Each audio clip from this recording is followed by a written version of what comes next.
My film study will examine the concept of subjective reality through the 1920 film The Cabinet of Dr. Caligari, directed by Robert Vine, which will be compared with the 2010 film Shutter Island, directed by Martin Scorsese.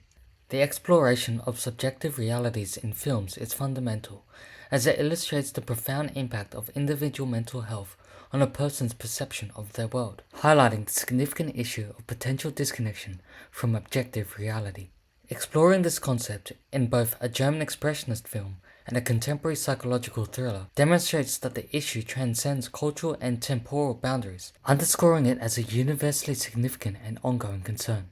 Despite the different cinematic approaches, there are three core shared characteristics in the portrayal of subjective realities. To explore this concept, the relevant cultural contexts of each film need to be considered. As a result of the First World War, the German film industry struggled to compete with the abundant productions from countries like the United States and France. This led to the German government investing heavily in its film industry as a strategy of economic revival. Yet, this initiative wasn't merely driven by economic factors, but also by the nation's need to escape from the grim realities of the war-ravaged economy and the social-political upheavals of the 1920s. The period was marked by the infamous Treaty of Versailles, soaring inflation, and widespread unemployment. This deep-seated unrest was reflected in the choice of film narratives. Instead of echoing their objective reality, German filmmakers opted to paint a subjective, distorted reality on the screen. This was a calculated choice, aimed at both diverting audiences from their daily struggles and mirroring the inner turmoil that plagued the national psyche. Consequently, these films focused more on the emotional landscapes and psychological complexities of their characters, rather than on the tangible world they inhabited.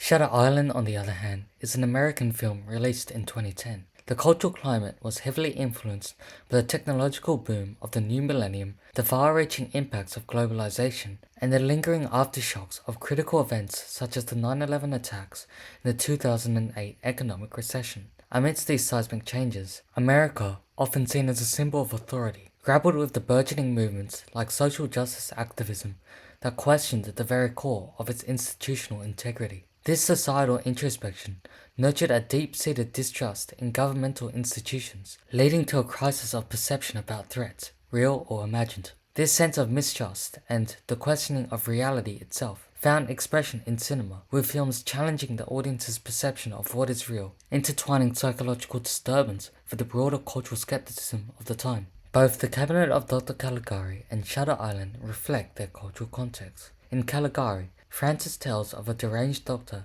he thinks is a serial killer, but is revealed to be a delusional patient in a mental asylum, a theme tied to German Expressionism's focus on psychological reality. Shutter Island traces U.S. Marshal Teddy Daniels' haunted past, climaxing in the discovery that he's Andrew Latis, who killed his wife. Teddy's alternate reality serves as a defense. This narrative resonates with the societal introspection promoted by the events of the time. These plots facilitate the examination of the three key characteristics of the protagonist's subjective reality.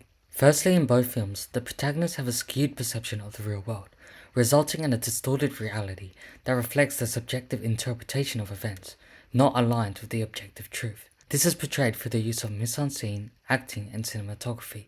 To depict Francis's distorted reality, The Cabinet of Dr. Caligari utilizes mise-en-scene to the fullest extent. By definition, mise-en-scene is the arrangement of the scenery, props, and characters on the set of a film to establish a setting, mood, or idea.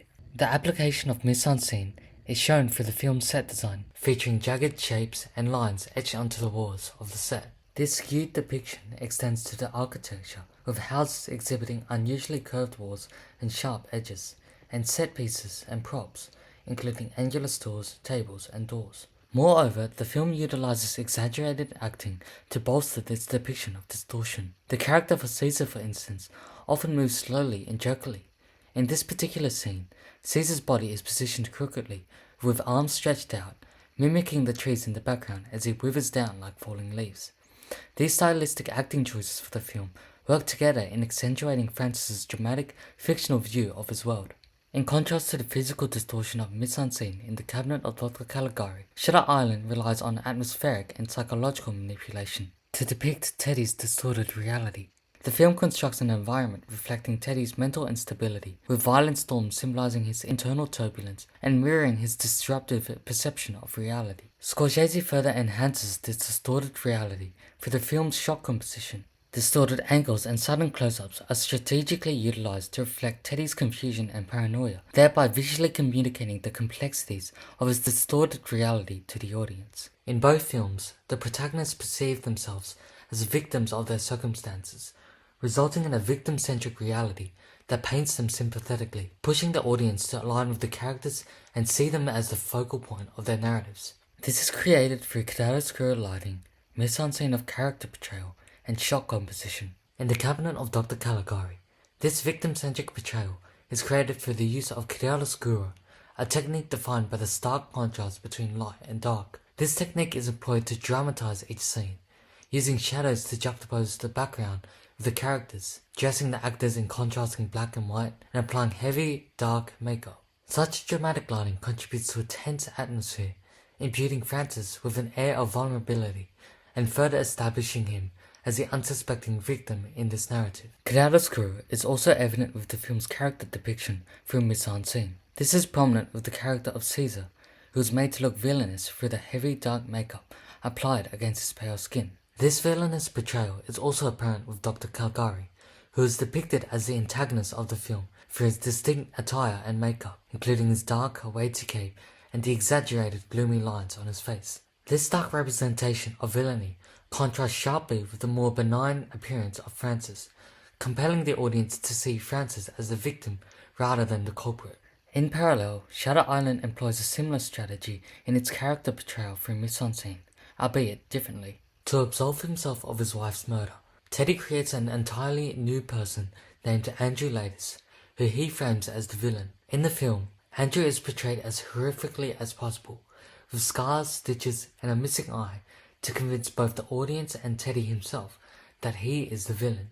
This manipulation of character appearance serves the same purpose as the villainous portrayal of Dr. Caligari and Caesar in the other film, pushing the viewer to see Teddy as the victim.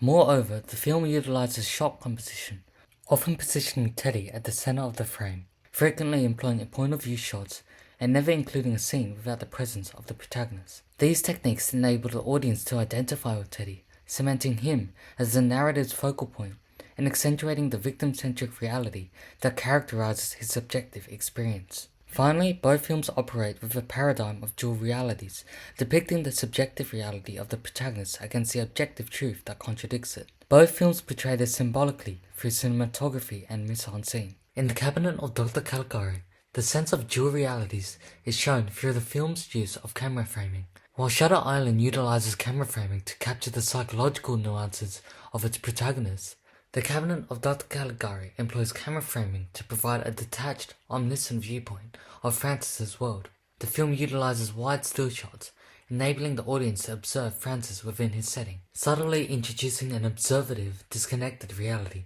This method encourages the audience to critically examine Francis's perspective, accentuating the existence of an actual reality, therefore highlighting the two realities concurrently present. This idea is also explicitly shown when Francis enters the fake mental asylum.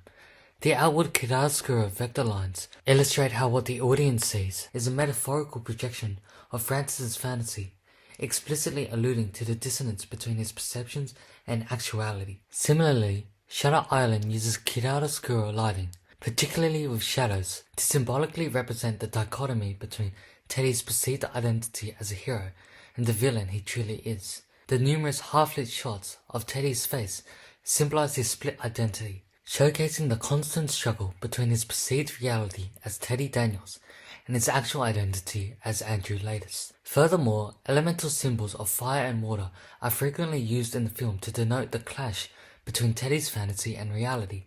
Fire, representing Teddy's fabricated world, is reflected in the imaginary apartment fire he believes killed his family. Conversely, water symbolizes the harsh reality he wishes to forget, indicated by his initial water phobia and the tragic real-life incident where his wife drowned their children. In using this fire and water symbolism, the film is able to accentuate the duality of Teddy's subjective reality, illustrating his psychological struggle between denial and acceptance. In conclusion, both The Cabinet of Dr. Caligari and Shutter Island leverage a variety of cinematic techniques, such as manipulation of mise-en-scene, unique shot compositions, chiaroscuro lighting, and visual symbolism to effectively construct and convey the distorted, victim-centric, and dual realities of the psychologically compromised protagonists.